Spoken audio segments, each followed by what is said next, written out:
Bab 2626.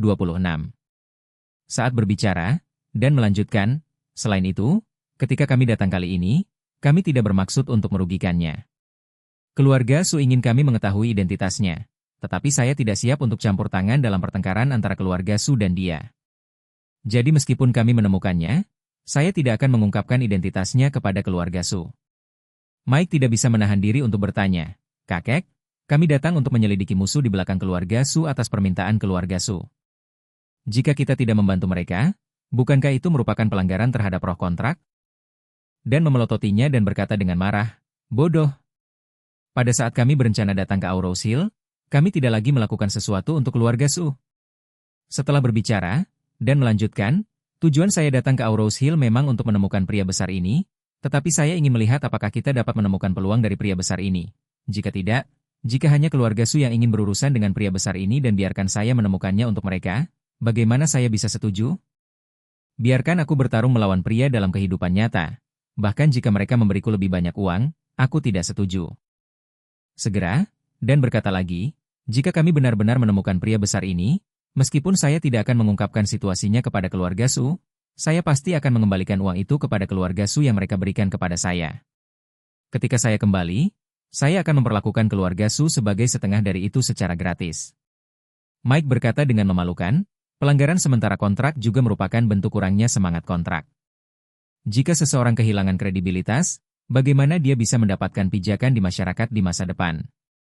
Dan menggelengkan kepalanya tanpa daya dan mengingatkan, "Kamu harus ingat bahwa semakin kamu percaya pada Feng Shui Mingshu, semakin kamu tidak harus melawan Mingshu. Lawannya adalah naga sejati. Orang-orang seperti kita jelas bukan lawannya. Yang terbaik adalah umpan meriam. Kita tidak bisa berdiri di sisi yang berlawanan dengannya. Apakah kamu mengerti?" Mike sedikit mengangguk, "Saya lakukan kakek saya." Dan bersenandung dan berkata, "Oke, ayo kita cari tempat makan, ini hampir tengah hari, lalu datang lagi sore hari." Charlie tidak terlalu peduli dengan kakek nenek dan apakah itu ahli Feng Shui atau ahli metafisika. Selama mereka memusuhi dia, maka mereka tidak akan kembali untuk pertama kalinya. Selain itu, dia juga sangat jelas di dalam hatinya bahwa meskipun kedua orang ini jauh lebih kuat dari orang biasa, mereka masih jauh di belakangnya. Jika mereka benar-benar memulai, mereka tidak akan lebih kuat dari Yu Jinghai yang asli. Karena itu, perhatiannya saat ini semua terfokus pada Melba. Dia menantikan kemampuan Melba untuk memberinya jawaban yang jelas secepat mungkin. Dengan cara ini, selama dia datang ke Aurous Hill, dia bisa langsung mendirikan perusahaan pelayaran laut dan dengan cepat memulai bisnis ini, yang pasti akan membuat keluarga Su semakin tidak nyaman. Pollard menyelesaikan kelas dan kembali ke kantor. Ketika dia melihat Charlie, dia buru-buru bertanya, "Charlie, apakah Melba mengembalikan informasi apapun?" Charlie menggelengkan kepalanya. "Belum, Paman Pollard, bukankah dia mengatakan bahwa setelah meninggalkan pangkalan, tidak akan ada internet, jadi kita harus menunggu sampai dia kembali untuk berkomunikasi dengan dunia luar." Pollard mengangguk, mendesah, dan berkata, "Selama kelas tadi, mata kanan saya selalu berdetak. Rasanya bukan pertanda baik, jadi saya juga khawatir." Charlie tersenyum dan berkata, "Paman, jangan terlalu khawatir sekarang. Mohon tunggu dengan sabar," pesan Melba. "Mereka 6 jam lebih lambat dari jam kita di sini. Jika mereka kembali pada jam 8 malam waktu setempat. Ini sudah pagi, jadi harap tunggu dengan mantap. Saya akan menghubungi Anda segera setelah ada pesan di malam hari." Pollard berkata tanpa daya, "Sekarang tidak ada cara yang baik, saya hanya bisa menunggu." Setelah berbicara, dia buru-buru berkata kepada Charlie, "Ayo pergi. Charlie, aku telah memesan tempat duduk di Aurous Hill Archway dekat sekolah, dan kita akan makan siang di sana." Bab 2627. Aurous Hill Archway adalah merek catering lokal otentik di Aurous Hill. Ada beberapa cabang di Aurous Hill yang menghususkan diri pada masakan lokal otentik dan sangat disukai oleh penduduk setempat. Ketika dia sampai di pintu masuk Aurous Hill Archway, Pollard memperkenalkan Charlie. "Nenek moyang saya semuanya berasal dari Aurous Hill selama 3 generasi. Sejak lahir hingga remaja, saya telah tinggal di Aurous Hill. Kemudian saya pergi ke Amerika Serikat untuk belajar. Saya telah berakar di Amerika Serikat. Saya baru saja kembali hidup setelah beberapa dekade pergi. Tiba-tiba saya merasa makanan di kampung halaman saya terlalu menggiurkan. Saya tidak bosan memakannya. Meskipun kantin guru sekolah menyediakan berbagai macam makanan secara gratis, saya tetap menyantapnya pada siang hari setiap hari. Saya datang ke sini dan mencicipi masakan Aurose Hill otentik. Setelah berbicara, dia bertanya pada Charlie, tapi kamu telah tinggal di kota ini selama bertahun-tahun, apakah kamu sudah lelah memakannya? Charlie tersenyum sedikit dan berkata, saya tidak pernah mengejar makanan. Dalam 10 tahun panti asuhan, setiap hari dengan sup dan air yang jernih, saya tidak merasa ada yang salah. Kemudian, ketika saya pergi bekerja di sebuah lokasi konstruksi, saya merasa seperti roti kukus setiap hari tidak terasa buruk. Pollard tidak dapat menahan diri untuk tidak mendesah. Hari-hari Anda hidup sebelum usia 8 tahun, hanya sedikit orang di dunia ini yang dapat dibandingkan, dan Anda jatuh ke dasar selama bertahun-tahun. Bagaimana Anda beradaptasi? Charlie tersenyum dan berkata, ketika saya masih sangat muda, orang tua saya mengajari saya untuk tidak bahagia dengan hal-hal atau sedih untuk diri saya sendiri. Jadi bagi saya, tidak ada yang perlu saya adaptasi. Menurut saya, tidak ada bedanya apakah memanjakan diri atau makan sayuran sekam. Pollard berkata dengan emosi, kamu persis sama dengan ibumu. Ketika kita masih sarjana, ibumu tidak hanya mendapatkan beasiswa penuh karena kemampuannya, tapi dia juga bekerja di restoran di luar sekolah setiap hari selama waktu luangnya. Gelar ini juga sangat hemat, tidak pernah boros dan boros. Saya ingat waktu itu, di setiap akhir semester, ibumu akan menggunakan uang yang dia tabung untuk 1 semester untuk bepergian, dan dia adalah seorang backpacker yang bepergian dengan buruk. Saat itu, kami semua mengira kondisi keluarga ibumu pasti buruk. Kami belajar nanti. Kekuatan keluarga ibumu adalah yang terbaik di dunia. Charlie berkata sambil tersenyum, saya mengingatnya sebagai orang yang sangat hemat. Dia selalu mengajari saya cara menabung dan tidak menyia-nyiakannya. Bahkan sebutir nasi tidak boleh ditinggalkan saat makan. Ini sama dengan ayahku. Sangat mirip, keduanya sebenarnya tidak mengejar hal-hal materi. Pollard setuju, agar ibumu dan ayahmu bisa berkumpul. Ketika mereka harus muda dan sembrono, mereka sudah kehabisan pengejaran materi dan selera tingkat rendah. Tidak seperti kami, mereka memikirkan segalanya setiap hari ketika mereka masih muda. Hasilkan uang dan belanjakan uang, serta jual ketenaran dan reputasi. Setelah itu, Pollard masuk ke hotel terlebih dahulu dan memberi isyarat tolong kepada Charlie. Charlie buru-buru mengikutinya, ketika lobi di lantai pertama hotel sudah penuh dengan orang. Restoran lokal di Aurose Hill sangat mirip dengan rumah teh di ibu kota. Pada dasarnya, lantai pertama adalah lobi dengan banyak meja dan orang, jadi lingkungannya relatif bising, tetapi kebanyakan orang menyukai perasaan berantakan ini. Dan di tengah-tengah lantai pertama, ada panggung kecil untuk orang-orang bermain dan menyanyikan opera lokal. Saat ini, 2 aktor sedang menyanyikan opera kunku di atas panggung. Setelah Pollard masuk, dia menunjuk ke tangga dan berkata kepada Charlie, Charlie, saya telah memesan tempat duduk di lantai 2. Lantai atas lebih bersih. Ayo naik. Baik. Pindah ke lantai 2, lingkungan sedikit lebih bersih. Ketika seorang pelayan melihat keduanya datang, dia bergegas ke depan dan berkata dengan sopan, Profesor Watt, kamu di sini. Pollard mengangguk dan tersenyum. Ini masih dalam posisi lama. Saya sudah menyapa manajer Anda. Pelayan berkata, manajer kami sudah memberitahu saya, kalian berdua ikut dengan saya. Tempat duduk yang dipilih Pollard adalah dek dekat jendela, meja persegi kecil yang terbuat dari kayu gelondongan, dan keempat sisinya bisa menampung 4 orang, jadi keduanya duduk bersandar ke jendela. Pollard menyingkirkan menu dan berkata kepada Charlie, Charlie, pesanlah dan lihat apa yang ingin kamu makan.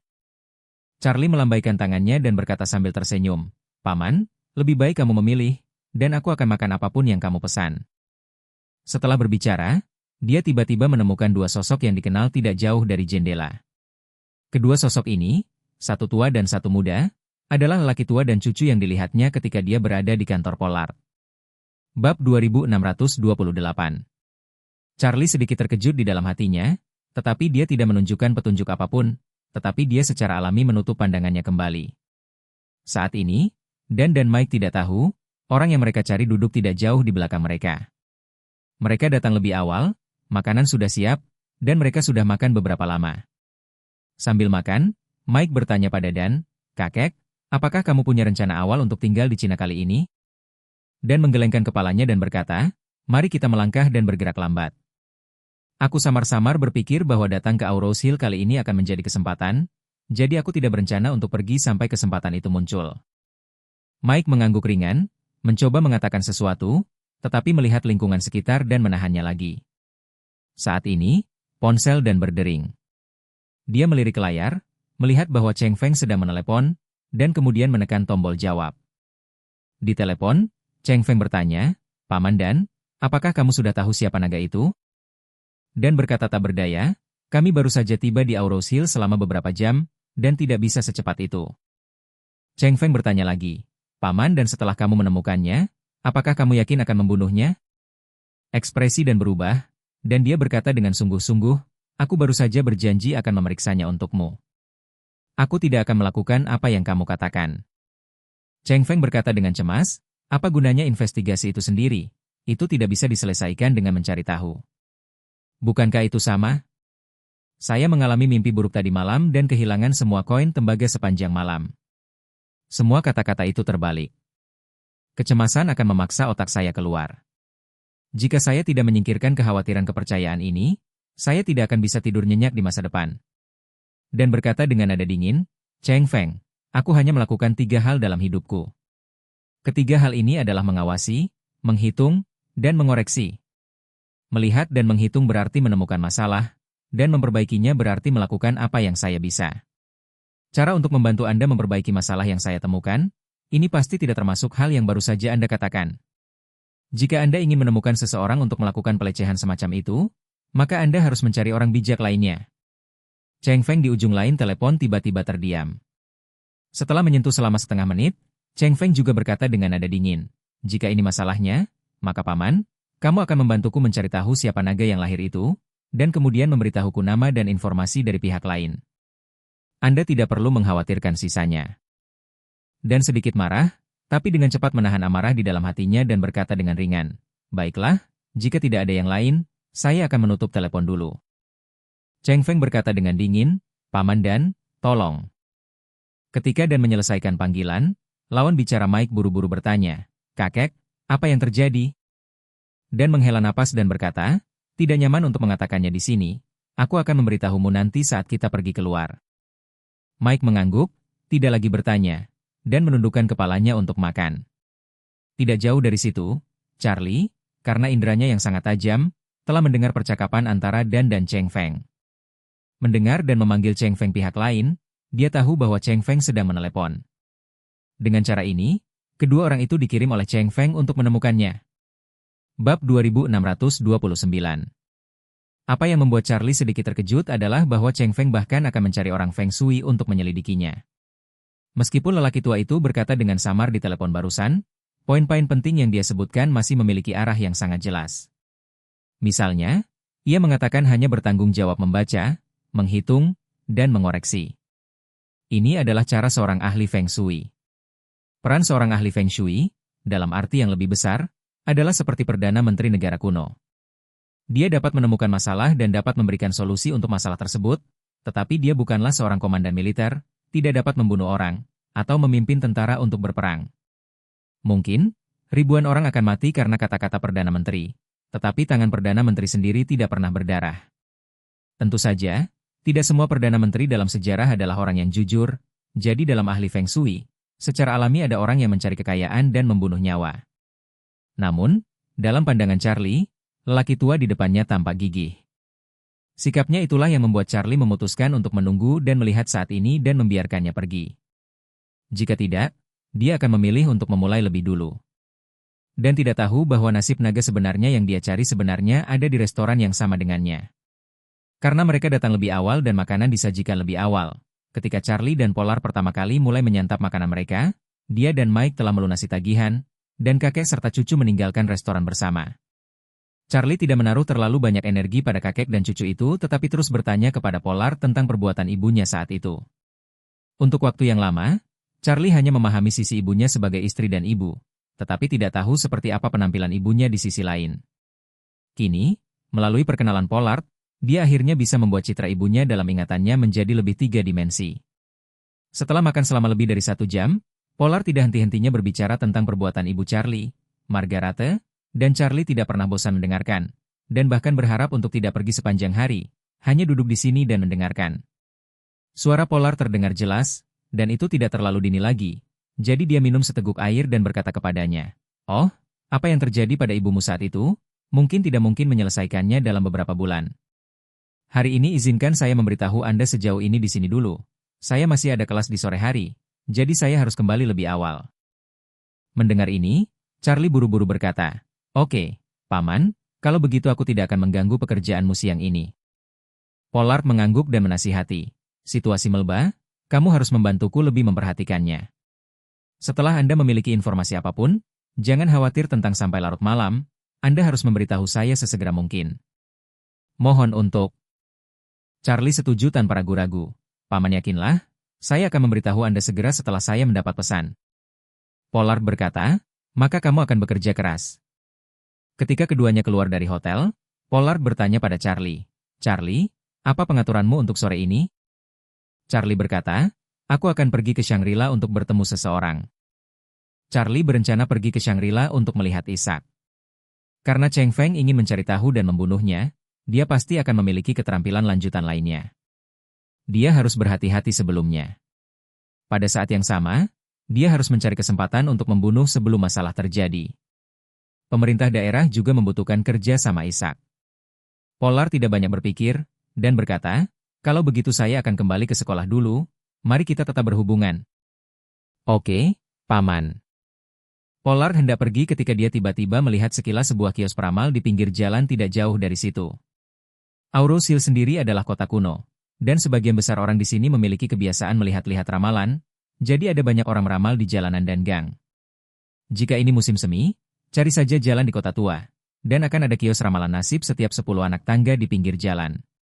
Selain itu, banyak juga peramal yang menunggu di rumah pelanggan. Pri besar semacam ini umumnya menggunakan apa yang disebut tipu muslihat pri bertanya dan dewa, khusus untuk membantu orang melihat gambar, dan terkadang membantu orang mendorong roh jahat. Bab 2630. Pri semacam ini paling banyak bekerja untuk mengusir roh jahat dari anak-anak. Orang-orang tua percaya tahayul bahwa anak-anak mereka akan ketakutan ketika melihat hal-hal yang najis, kemudian menangis tanpa henti, sehingga mereka mencari seseorang. Secara umum, kaum muda yang tidak mempercayai hal-hal seperti itu, termasuk sebagian intelektual tua, juga meremehkan hal-hal seperti itu. Pollard awalnya melakukan hal yang sama.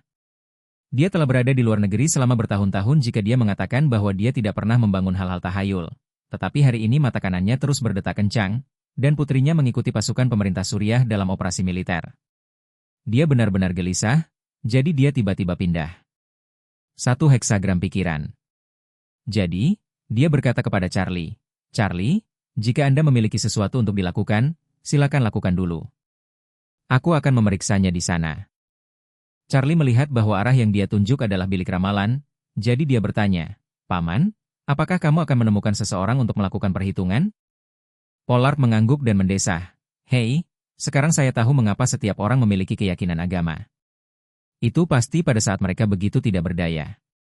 Saya benar-benar tidak tahu harus berbuat apa, jadi saya hanya bisa menaruh harapan saya pada kepercayaan agama, atau tahayul feodal, yang terutama untuk kenyamanan psikologis." Charlie tersenyum sedikit dan berkata, "Bagaimanapun, aku tidak punya sesuatu yang penting, jadi aku akan pergi denganmu." Pollard tidak banyak berpikir, mengangguk, dan pergi ke bilik ramalan nasib bersama Charlie. Pada saat ini, duduk di depan bilik ramalan adalah seorang lelaki tua dengan panel gelap, rambut abu-abu dan janggut, dan sedikit kurus. Orang tua itu tampak seperti berumur sekitar 70 atau 80 tahun, duduk sendirian di depan kios, mengusap janggut di dagunya tanpa tergesa-gesa, aura yang cukup. Pollard mendatanginya, dan sebelum dia dapat berbicara, orang tua itu bertanya kepadanya, apakah pria ini ingin mengajukan pertanyaan yang baik atau buruk? Pollard mengangguk dan berkata, "Saya ingin meminta putri saya untuk melihat apakah dia aman." Orang tua itu bersenandung, mendorong sebuah tabung bambu yang penuh dengan batang bambu, dan berkata, "Ayo, memikirkan putrimu di dalam hatimu, lalu goyangkan satu untuk menandatanganinya." Pollard buru-buru melakukannya, memikirkan putrinya, sambil mengguncang tabung bambu, puluhan batang bambu di ember terus mencuat sambil diguncang, hingga salah satunya jatuh lebih dulu dari ember. Pollard membuka matanya, segera mengambil tongkat bambu itu, melihat kata-kata di atasnya, dan berkata, "Saya mendengar bahwa malam ini adalah Shang Yuan, dan lentera perak bersinar selamanya. Ada hembusan angin dan hujan tanpa alasan, dan lampion dimatikan." "String, apa artinya ini?" Orang tua itu tersenyum sedikit, dan berkata tak terduga, Ini adalah lotre ke-32 yang ditandatangani oleh Che Gongling. Jika Anda perlu membatalkan penandatanganan, silakan belanjakan 500, yang juga merupakan keberuntungan. Ketika Charlie mendengar ini, dia menyimpulkan bahwa lelaki tua itu pembohong. Meminta ramalan adalah filosofi Tao. Adapun keacakan atau berkat, ini adalah pepatah Buddha. Tidak mungkin seorang murid Taois mengucapkan kata-kata seperti kegembiraan dan berkah. Perasaan ini seperti seorang bhikkhu yang mengatakan bahwa dia bisa pergi ke surga untuk melihat Tuhan setelah menyumbangkan uang. Logikanya sendiri bermasalah. Namun, Pollard tidak mengetahui hal ini. Dia mendengar pihak lain mengatakan bahwa biayanya 500. Tanpa ragu-ragu, dia mengeluarkan ponselnya dan bertanya, "Dapatkah saya memindai kode QR untuk membayar?" Orang tua itu mengeluarkan kode tanda terima yang telah dicetak sejak lama, dan tersenyum. "Ayo, pindai ini, WeChat atau Alipay bisa melakukannya." Pollard bergegas memindai kode QR untuk membayar.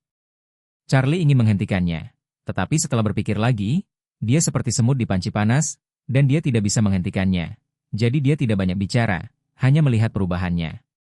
Segera, pembayaran Pollard selesai, dan kantong penatua mendengar suara, "WeChat menerima 500.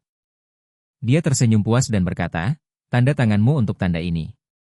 Saya mendengar bahwa malam ini adalah Shangyuan. Lampu perak dan pohon api bersinar selamanya. Ada hembusan angin dan hujan tanpa alasan, dan orkestra dimatikan lampu. Artinya sangat sederhana. Dalam badai yang dahsyat, ribuan lampu rumah diledakkan, dan festival asli meniup, bermain, dan menyanyi menghilang. Berbicara tentang ini, dia menghela nafas, dan berkata, "Ini benar-benar yang paling tidak beruntung." Lotre diundi. Apapun yang ingin Anda tanyakan, Anda dapat meringkasnya dalam 4 kata. Dengan putus asa, Pollard bertanya, 4 kata yang mana? Orang tua itu menggelengkan kepalanya dan mendesah, "Semuanya tidak baik."